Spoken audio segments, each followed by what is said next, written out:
Ce message vous est offert par les amis et partenaires de la Word and Gospel Ministries avec le révérend Alain Garde. Pendant que vous écoutez, que la parole de Dieu soit manifeste dans vos vies. Merci Seigneur Jésus.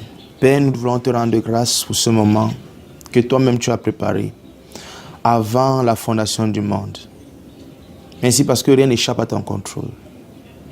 Merci parce que tu sais prendre soin de nous soigneusement et affectueusement. Merci pour la révélation qui va sortir ce matin avant que nous participions à ta table de bénédiction. Merci parce que tu vas nous enseigner la perfection de ton œuvre. Mais que cela affecte les esprits. Que les vies ne soient plus jamais pareilles. Père de grâce, merci parce que tu touches chaque personne singulière ici présente. Merci parce que tu touches les personnes qui peuvent nous regarder à des milliards de kilomètres dans les 5 continents. Père, nous te disons infiniment merci. Parce que tu nous as choisis. Et tu nous as donné ce mandat de rendre ministère de la révélation de Jésus-Christ dans le monde entier, afin que Christ soit manifesté dans son Église. Et nous voyons jour après jour comment est-ce que nous sommes en train de remplir cette feuille de route par ta grâce. Amen. Que l'honneur te revienne, que la majesté te revienne dès maintenant et à jamais. Dans le puissant, merveilleux nom de Jésus-Christ, que les saints ont ainsi prié. Amen et Amen. Amen. Est-ce que tu peux t'asseoir sur ton trône ce matin? Amen.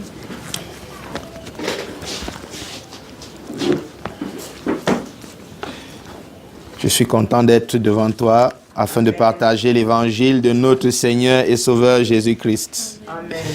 Donc j'aimerais rapidement que tu ouvres ta Bible dans le livre de Hébreux chapitre 9. C'est dans la section du Nouveau Testament. Verset 26 sera le texte de base du message de ce jour. Et j'ai intitulé ce thème « Une fois pour toutes ».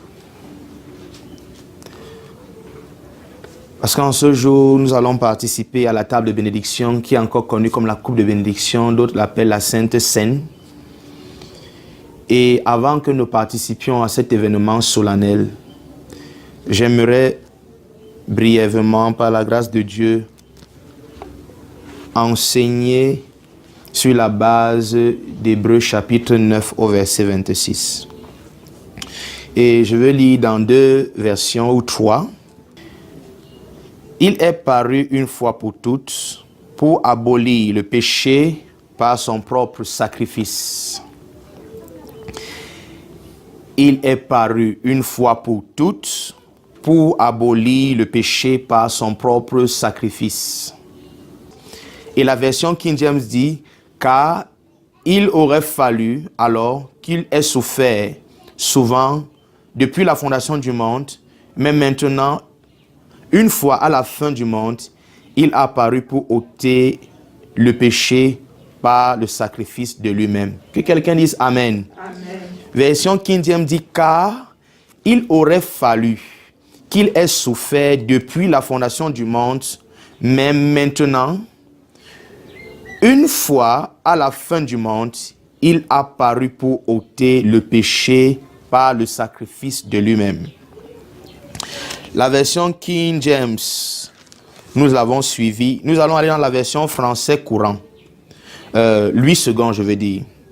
Il dit, autrement, il aurait fallu qu'il eût souffert plusieurs fois depuis la création du monde, tandis que maintenant, à la fin des siècles, il a paru une fois pour abolir le péché par son sacrifice. Amen.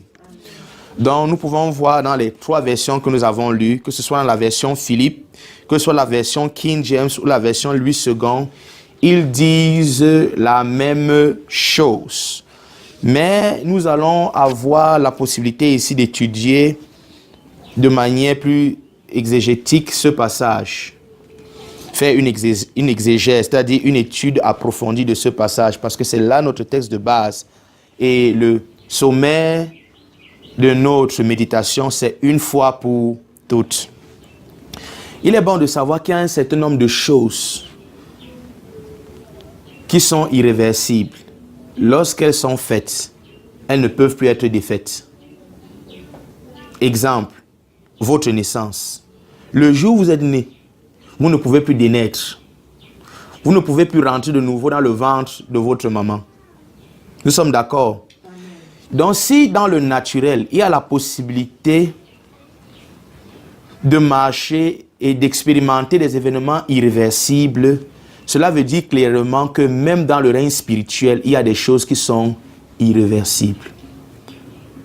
Parce que nous pouvons comprendre parfois les réalités spirituelles en interprétant les choses naturelles.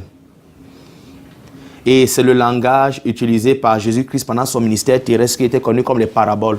Une parabole, c'est prendre un exemple dans le naturel pour illustrer des choses spirituelles. Pourquoi? Parce que Jésus-Christ, premièrement, s'adressait, rappelez-vous, à des personnes qui n'étaient pas nées de nouveau. Ces personnes n'avaient pas le Saint-Esprit. Il était difficile pour Jésus-Christ d'avoir un langage purement spirituel. Alors, il devait prendre certaines choses, certaines réalités dans le naturel, certains contes, certaines histoires, certains exemples que ses contemporains connaissaient pour illustrer des réalités spirituelles. Amen. Amen. Alors, comme je le disais tantôt, il y a des choses dans le naturel qui sont irréversibles. Exemple, la naissance. Lorsqu'un homme est né, il est né une fois pour toutes. Il ne va plus jamais rentrer dans le ventre de sa mère.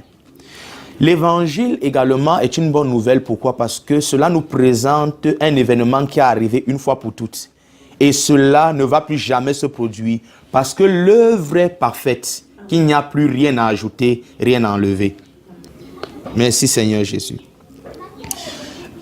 Dans la version Louis II d'Hébreux chapitre 9 verset 26, il dit autrement, il aurait fallu qu'il eût souffert plusieurs fois depuis la création du monde, tandis que maintenant, à la fin des siècles, il apparut une fois pour abolir le péché par son sacrifice. Donc, la venue de Jésus-Christ pour abolir le péché, dans ce passage, est connue comme la fin des siècles. L'autre version, King James dit, il apparut à la fin du monde. Louis II dit fin des siècles, King James dit fin du monde, cela fait référence à la même chose. Amen. Merci Saint-Esprit.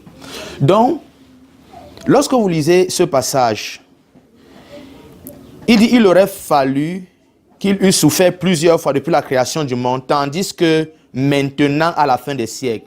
Il faut donc maintenant que vous posiez la question. Lorsque la Bible parle de maintenant, lorsque l'auteur qui a rédigé ce texte, qui je crois est l'apôtre Paul, dit maintenant, le maintenant qui est rédigé dans ce passage que nous venons de lire n'est pas le maintenant de maintenant comme nous l'avons lu.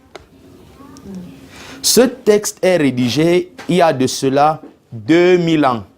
Le Nouveau Testament a 2000 ans d'âge. Cela a été rédigé, ça fait 2000 ans. Et lorsqu'il est rédigé ici maintenant, ça fait maintenant de 2000 ans. Parce que rappelez-vous que lorsque les apôtres rédigeaient ces lettres, ils n'avaient pas dans leur pensée les personnes qui viendront dans 2000 ans. Les personnes à qui ils rédigeaient premièrement étaient leurs propres contemporains. Donc, ces lettres étaient rédigées pour ceux qui vivaient à cette époque. Et c'est à eux que l'apôtre Paul s'adressait. Et le livre est intitulé Hébreux. Donc, l'apôtre Paul rédige ce livre pour s'adresser premièrement ici aux Juifs. Amen. Amen. Il parle donc aux Juifs. Pourquoi est-ce qu'il enseigne ces choses dans le livre d'Hébreux? Parce que les Juifs sont ces personnes-là qui ont rejeté Jésus-Christ. Rappelez-vous que c'est les Juifs qui l'ont crucifié. La parole est venue chez les siens et les siens ne l'ont point reçue. Mais à tous ceux qui l'ont reçu, la parole a donné le pouvoir de devenir enfants de Dieu. Donc l'apôtre Paul est en face des personnes qui ont rejeté l'œuvre de Jésus.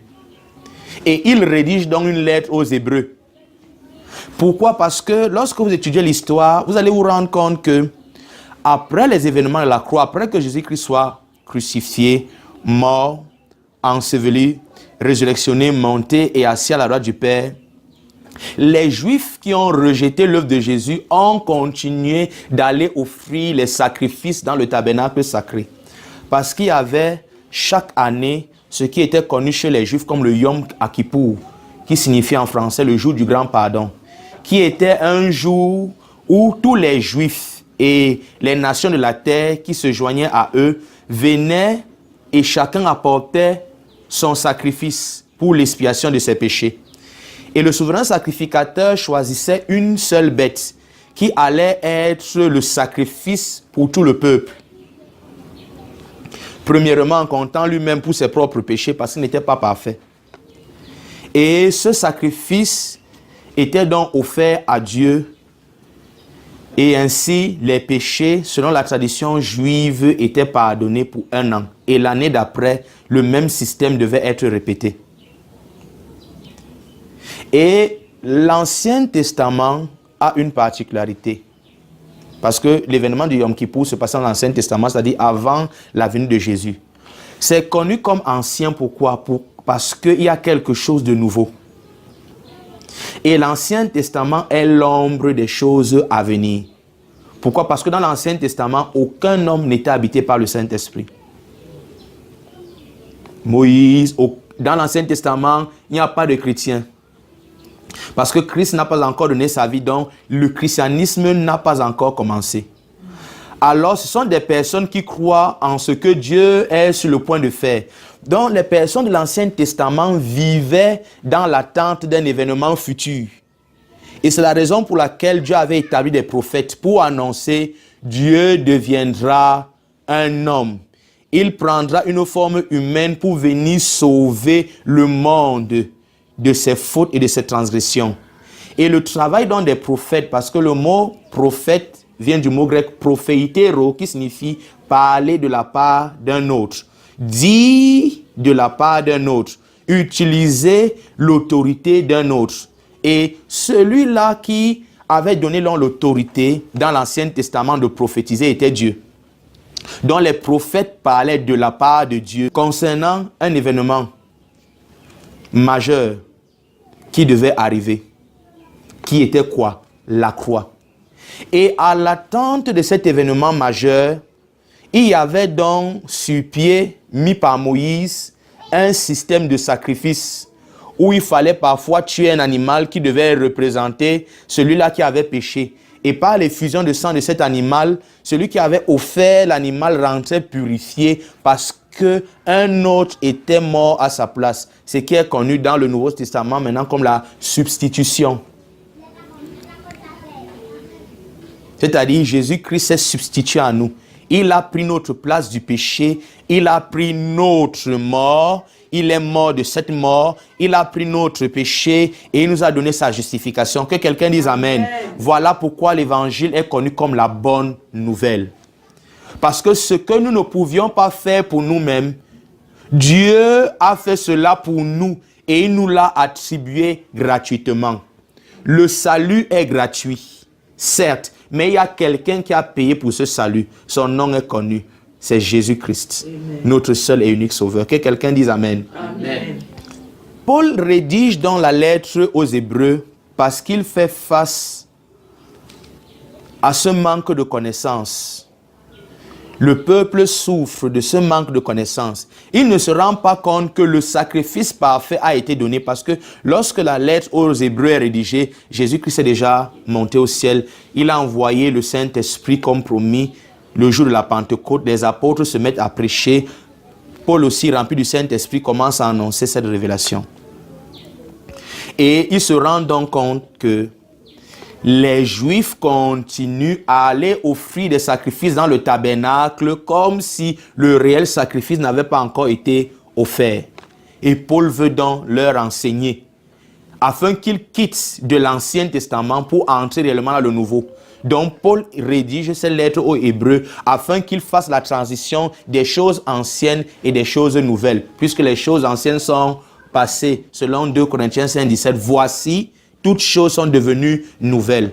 Mais ces gars continuent d'aller offrir des sacrifices qui étaient une image de l'offrande de Dieu pour l'humanité, qui était Jésus-Christ. Et il veut leur faire comprendre que, eh tiens, ces sacrifices qui étaient offerts par nos pères, ces sacrifices qui étaient offerts avant, n'étaient qu'une représentation de ce que Christ, lorsqu'il allait venir, allait faire. Merci Seigneur Jésus. Parce que Dieu voudrait que nous soyons enseignés. Dieu voudrait que nous soyons enseignés. Dieu voudrait que nous soyons éduqués sur ce qu'il a accompli. Parce que lorsque nous n'avons pas d'éducation, l'homme qui n'est pas informé est déformé. Et le peuple périt faute de connaissance. Et aujourd'hui, c'est la raison pour laquelle le même système perdu jusqu'à aujourd'hui. Les gens cherchent à combattre là où Christ a combattu. Les gens cherchent à gagner par leurs propres efforts là où Christ a gagné. Au lieu simplement de reconnaître l'œuvre de Jésus-Christ. Les hommes aujourd'hui prennent leurs œuvres et mettent devant. Mon frère, ma soeur, bats-toi. Jeûne beaucoup, prie longtemps, ne manque pas un jour d'église et le Seigneur se souviendra de toi et tu seras sauvé. Ça, c'est le ministère des efforts personnels. Et aux yeux de Dieu, c'est rejeté. Parce qu'aucun homme ne peut être sauvé de lui-même. Parce qu'à la base, l'homme ne s'est pas créé lui-même. Alors l'homme ne peut rien faire de lui-même pour atteindre Dieu. C'est la raison pour laquelle Dieu lui-même est devenu un homme, pour entrer dans les affaires des hommes, prendre les hommes là où ils étaient, dans leur chute introduite par Adam, pour les ramener à sa plus haute dimension, là où lui-même il est assis à la droite de Dieu le Père. Et c'est pour cela qu'on appelle cela la bonne nouvelle. Le mot grec c'est ouangelion, qui signifie une trop bonne nouvelle pour être vrai. Parce que lorsque Paul se met à prêcher ces choses que nous partageons ce matin, au milieu des Grecs, les Grecs lui disent Wangelion. Ça, c'est trop beau pour être vrai. Comment tu veux dire qu'un autre est devenu nous et il a porté sur lui la faute de nous tous et est mort notre mort pour que nous vivions sa vie. Et il nous a donné la place qu'il a, la place la plus élevée à un homme qui était le plus pécheur. Ils disent non, nous ne pouvons pas concevoir cela. Ceci est l'évangile. L'évangile ne peut pas se concevoir avec la pensée humaine. Dès que tu veux raisonner avec l'évangile, tu perds la vie qui est dans l'évangile. L'évangile se raisonne avec la pensée de Dieu. Il n'y a que Dieu qui donne sa pensée à un homme afin qu'il puisse voir ces choses. Je prie ce matin que Dieu te communique sa pensée afin que tu puisses embrasser cette révélation. Et lorsque tu embrasses cette révélation, mais qui est une manifestation. Amen. Merci Seigneur Jésus. Dans la venue de Jésus-Christ est connue comme la fin des siècles ou encore comme la fin du monde. Dans les événements de la fin du monde, que la plupart des personnes, lorsqu'ils ouvrent leur Bible et se mettent à lire, transcrivent cela dans notre temps maintenant, ils tirent les passages hors de leur contexte. Pourquoi? Parce que dans l'Ancien Testament, les prophètes avaient reçu une mission spécifique. C'était d'annoncer Dieu qui viendra, qui prendra une forme humaine. Donc, toutes les personnes de l'Ancien Testament avaient un regard à la croix. Et nous qui sommes aujourd'hui, après les événements de la croix, amen, nous aussi nous nous tournons pour regarder à cet événement passé à la croix. Donc, ceux de l'Ancien et du Nouveau Testament, tous regardent au centre qui est la croix. Donc, pendant que ceux de l'Ancien Testament regardent dans le futur, ceux du Nouveau Testament se tournent pour regarder ce qui s'est passé il y a de cela 2000 ans.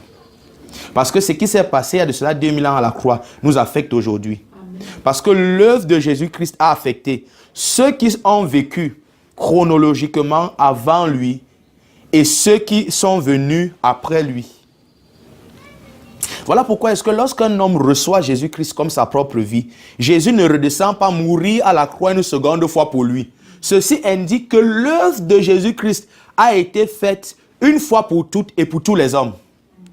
Donc, dans le plan de Dieu, dans l'œuvre de Christ, tous les hommes sont sauvés. Amen. Mais dans la sphère naturelle, tout le monde n'expérimente pas encore le salut parce que tu dois réaliser que cette œuvre est une œuvre personnelle et qu'il a faite pour moi. C'est là où tu bénéficies de ce qu'on appelle la nouvelle naissance.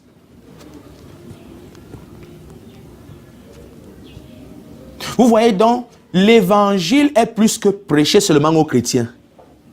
L'évangile transcende les chrétiens. L'évangile touche toutes les cultures. L'évangile touche toutes les races. L'évangile détrône toute forme de religion. Alors si toi tu as l'évangile pour parler seulement à ton frère chrétien, tu as limité l'évangile. L'évangile est plus étendu que ce que nous pensons. C'est la raison pour laquelle nous devons voir la perfection de Christ dans son aspect cosmologique, dans son aspect universel. Là, vous allez vous rendre compte que vous ne pouvez retrancher personne de l'œuvre de Jésus, même pour celui qui ne croit pas encore. Amen. Alors voilà pourquoi est-ce que je ne suis pas souvent d'accord d'entendre certains chrétiens dire « Donne ta vie à Jésus, parce que si tu ne donnes pas ta vie à Jésus, tu vas aller en enfer. » Je n'ai pas besoin de donner ma vie à Jésus. En fait, tu ne peux même pas donner ta vie à Jésus, parce que c'est Jésus qui a donné sa vie pour toi. Amen. Amen. Donc dire « Donne ta vie à Jésus » n'est pas le langage approprié. Il est mieux de dire « Reçois Jésus-Christ comme ta vie. » Accepte que Jésus-Christ est ta vie. Mais ne dis pas « Donne ta vie à Jésus ». Jésus n'avait rien à prendre dans notre vie si ce n'était le péché. C'est lui qui a donné sa vie pour nous et non le contraire. Amen. Amen. Et le peuple juif est donc un peuple très têtu. Pourquoi? Parce que lorsque vous allez voir l'histoire, c'est un peuple qui est allé plusieurs fois en esclavage. Que ce soit dans l'empire de Babylone, que ce soit en Égypte avec Joseph. Après, ils ont subi la colonisation grecque. Donc, lorsque Jésus-Christ est venu, les Juifs parlaient déjà le grec. Voilà pourquoi le Nouveau Testament est rédigé en grec, l'Ancien en hébreu. Ils sont revenus de l'Égypte avec la culture égyptienne. Donc, le peuple juif était un peuple très métissé. Ils avaient déjà concocté dans leur religion plusieurs choses qu'ils avaient prises ça et là lorsqu'ils étaient en immigration ou en esclavage. Merci Seigneur Jésus. Et l'apôtre Paul qui a donc reçu ce mandat de révéler ces choses attire leur attention en leur demandant de ne plus aller dans le tabernacle. Parce que ce même tabernacle qui était fait d'un parvis extérieur, d'un lieu saint et d'un lieu très saint n'était qu'une représentation de la personne de Jésus. Parce que ça avait trois parties. Comme l'homme s'étend à trois dimensions, esprit, âme et corps. La partie corps fait référence au parvis extérieur. Le lieu saint fait référence à l'âme. Et le lieu très saint fait référence à l'esprit. Et c'est dans le tabernacle que le système sacrificiel se passait. On ne donnait pas de sacrifice à Dieu hors du tabernacle. Et c'est dans le tabernacle que tous les Juifs se réunissaient. Et tous ceux-là qui venaient aussi pour recevoir le salut se réunissaient pour adorer et pour offrir des sacrifices à Dieu. Dans le jour où il y avait sacrifice, toutes les tribus d'Israël étaient réunies dans le tabernacle pour assister à cette œuvre. Et lorsque vous étudiez la position du tabernacle, vous allez vous rendre compte que le tabernacle était sur une colline et les 12 tribus d'Israël étaient construites aux alentours. Il y en avait 12. Et lorsque Jésus-Christ prend une forme humaine, il s'entoure de 12 disciples, présentant ainsi qu'il est le réel tabernacle de Dieu. Et les 12 disciples qui sont autour de lui doivent aller dans chaque tribu pour annoncer l'œuvre de la croix. Et le sacrifice est passé sur la personne de Jésus, montrant que dans le tabernacle, les sacrifices ne se faisaient pas hors, mais uniquement dans le tabernacle. Et c'est dans le lieu très saint qu'on apportait le sang de l'animal qu'on avait sacrifié pour le peuple.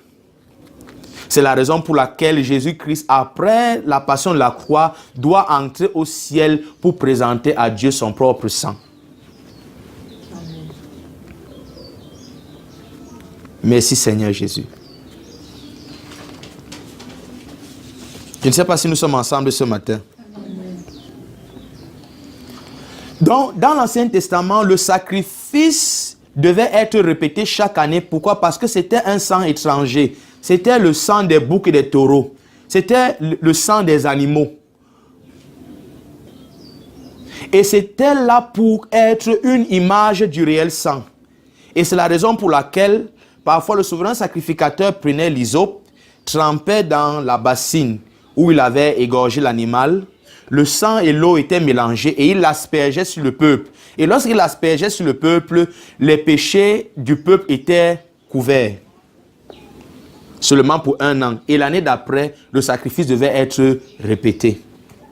Jésus-Christ est donc venu afin que ce système d'ombre et de symboles prenne corps. Et c'était lui le réel corps. Et lorsqu'il est mort une fois pour toutes, nous n'avons plus de sacrifice à donner. Amen. Voilà pourquoi est-ce que je t'annonce solennellement qu'il n'y a donc maintenant aucune condamnation sur ta vie. Amen. Il n'y a aucun sacrifice à donner. Parce que le sacrifice de Jésus-Christ est permanent. Son sang n'est pas comme le sang des boucs et des taureaux. Qui après un moment, cela doit être renouvelé. Le sang de Jésus-Christ n'a pas couvert les fautes, comme le sang des boucs et des taureaux couvrait. Mais le sang de Jésus-Christ a ôté les fautes. Le sang de Jésus-Christ a ôté le péché, parce que c'est le sang même de Dieu.